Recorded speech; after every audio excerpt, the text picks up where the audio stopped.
This place is cursed. Cursed. We all go a little mad sometimes. There's a formula to it. A very simple formula.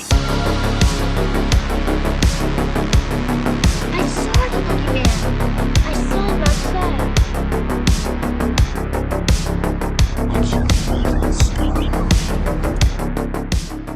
Hey, welcome to a brand new episode of Tomb of Terrors with me, Old Man Brad. Whether you are new to the show or returning for another episode, thank you so much for giving me a listen. If you love the show, drop me a review on your favorite podcast app or become a patron. Patreon.com/oldmanbrad. This episode, I am back with one of my most anticipated movies of the year, and that is Return to Silent Hill. This is one, when it was announced that it was being made, Christophe Gans was back to the Silent Hill world. I was super excited. I absolutely love the original film from 2006. So having him back, I was so stoked because that movie was so good. Revelation, not as much. But then it kind of sat in this flux for a while, and Cineverse came along. Cineverse is coming along, saving the day on a lot of things it seems like recently. It started with Terrifier 2, then they made Terrifier 3. They finally got us The Toxic Avenger, Silent Night, Deadly Night they made, and so on. Cineverse is killing it right now in the indie horror space, and I'm loving it. We'll dive into Silent Hill here in a minute. Before we do, I want to say if you're in the Cincinnati area, come out to Frightful Fridays on the third Friday of the month. So happy to be partnered with the Esquire Theater to host a horror screening once a month. We just had our screening for Deep Red, and we're going to continue on with some Italian horror for the next couple months. So our screening for February, and February 20th, is going to be Mario Bava's Blood and Black Lace. I absolutely love this movie. I think it's not my favorite Bava. Black Sunday is my favorite. But this movie is really good. If you've never seen it, highly, highly recommend watching it. And if you're around the area, come out and watch it with us. Blood and Black Lace on February 20th at 10 p.m. Come out and let's watch a movie together. All right, it's time to take the trip back and let's return to Silent Hill. Something's happened here. Something really, really bad. Hold the darkness, you can't keep it away. Please don't go any further.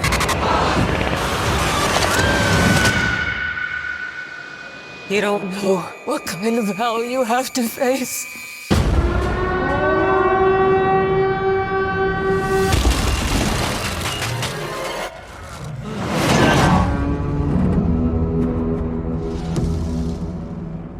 When James receives a mysterious letter from his lost love, Mary, he is drawn to Silent Hill, a once familiar town now consumed by darkness. As he searches for her, James faces monstrous creatures and unravels a terrifying truth that will push him to the edge of his sanity. This is written and directed by Christophe Gans, and it stars Jeremy Irvine, Hannah Emily Anderson, Robert Strange, Evie Templeton, and many others. Right up front, I'm going to tell you, I don't have a huge involved history with the games.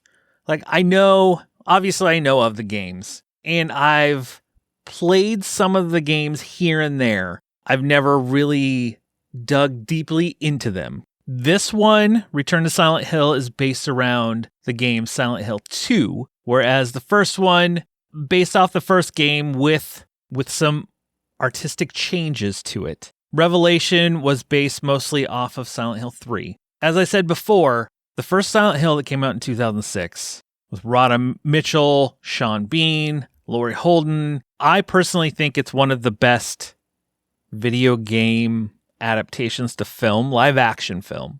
Even though I don't have a history of playing the games a ton, I know of the characters, I know of the creatures, I know of the atmosphere. And that original film in 2006 just captured all of that for me, to where I loved the characters in it. The creatures like the burning babies, Pyramid Head, the nurses, And then the siren, this transition from the town to the dark side of the world, I fell in love with the movie. I thought it looked great. Everything in it they just pulled it off perfectly. Fast forward to 2012, we were getting a sequel, and I know Silent Hill 3, the game, is based like a direct sequel to that original story, which the first film was. So that's what they did with this second one. I was excited to see it because I was like, okay, I love that first one. The second one looks pretty good. We have a few of the same people returning.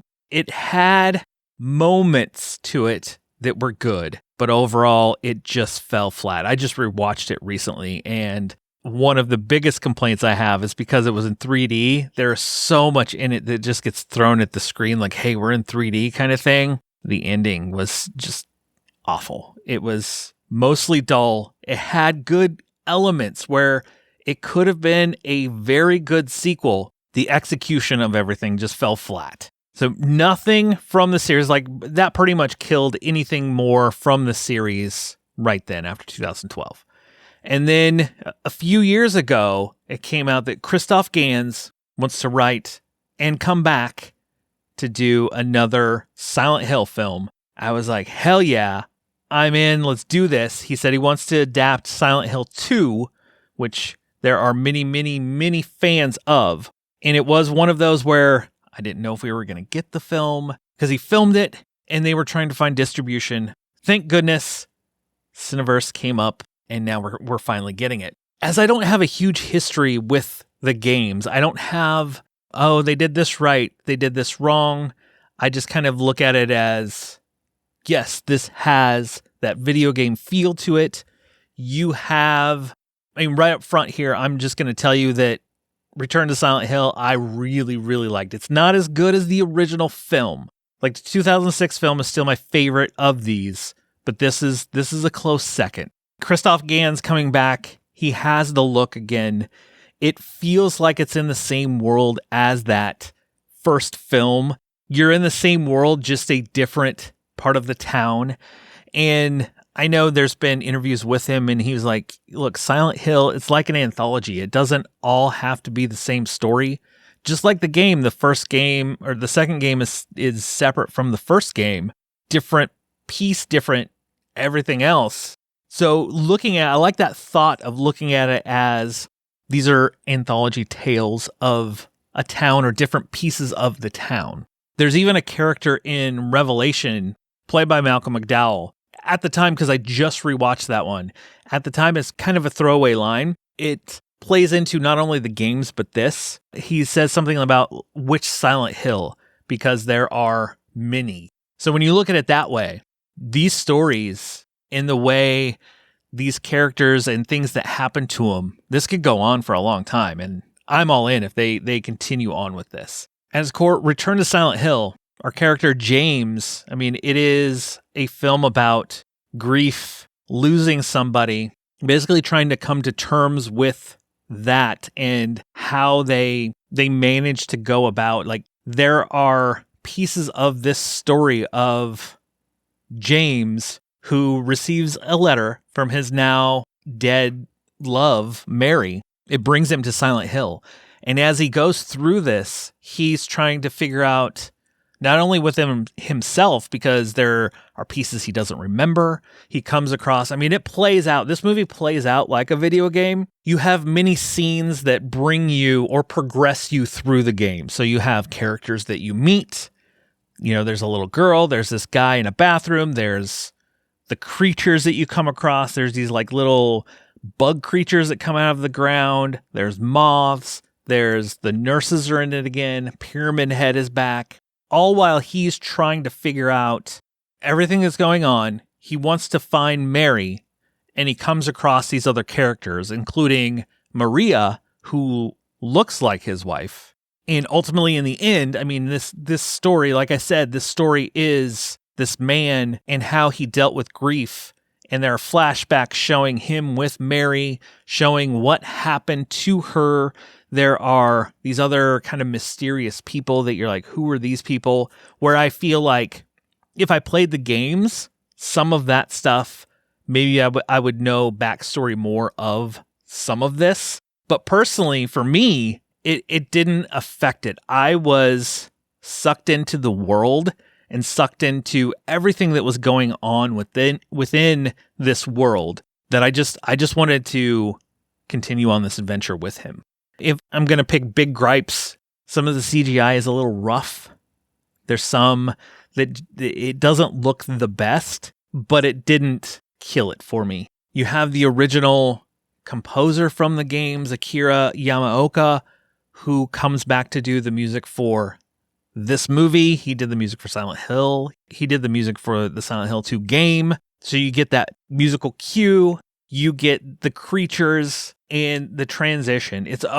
I always love the transition in this, because while you're in the town, you kind of see the ash floating around because of what happened in this town. And then when the siren goes off and things start to peel away and you go to the darker side, it's like a burnt world, all orange colored and everything else. I absolutely love when we go to the dark world, because I know we're going to get some creatures and I know some shit's going to go down, and I'm all for it. There is one scene, a CGI scene, where they're underwater and you see his reflection in a mirror, and it looks like they maybe cut it out of the video game. The CG in it doesn't look that good. It looks like it's a piece of the game. But the movie it looks great.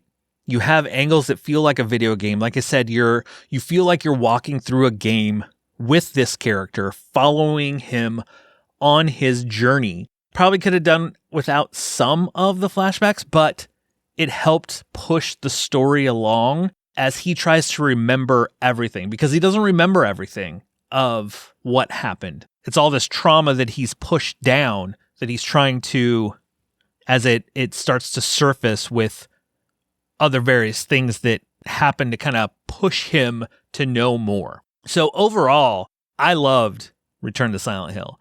I highly recommend Return to Silent Hill. Will tell you, if you get a chance, go check it out in the theater. And especially if you really enjoyed the 2006 Silent Hill, you feel like you're in the same world, because it has the same look and feel of that, to where Revelation kind of feels like the side story. It has some of the feel, but it isn't. It feels more of a straight to video, straight to TV kind of film. It's really rough around the edges.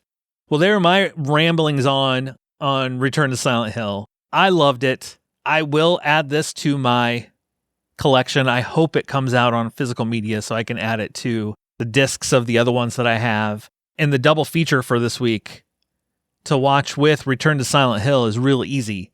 Just watch the 2006 film. Watch the 2006 film with this. You get both the films that Christophe Gans did.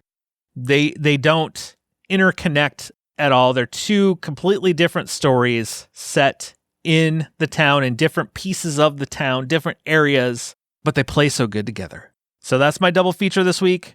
Silent Hill, Return to Silent Hill. Well, that will do it for Silent Hill. Go see that double feature. And before I head out, I want to tell you about movie Roofman, a heartfelt caper with a twist of romance. Roofman, starring Channing Tatum and Kirsten Dunst, is now available at participating retailers from Paramount Pictures. I'm going to tell you, I watched this movie a couple weeks ago. The trailer makes it seem like it's more of a comedy than it really is. There's funny moments, there's heartfelt moments, and overall, I enjoyed the film, especially if you've seen the trailer, going with a little lower expectations. The tone of the film is different than you get from the trailer, but Roofman is an enjoyable watch. As we finish up, just make sure you subscribe to the show and you will never miss anything that happens over here on Tomb of Terrors, whether it's regular episodes, interviews, Tales from Tubi, verses that I do with my wife, or the year-long series that is kicking off next week, My Year of Paul Naschy. The first film, Frankenstein's Bloody Terror, will come out next week, and I will have one Paul Naschy film each month thereafter with a guest that we're going to talk about, as well as mini bonus episodes over on Patreon. But just subscribe and you won't miss any of this. I'll be back soon with a brand new episode. Just snuggle up in that blanket, turn off the lights, because it's okay to be scared. We'll talk to you later, everybody.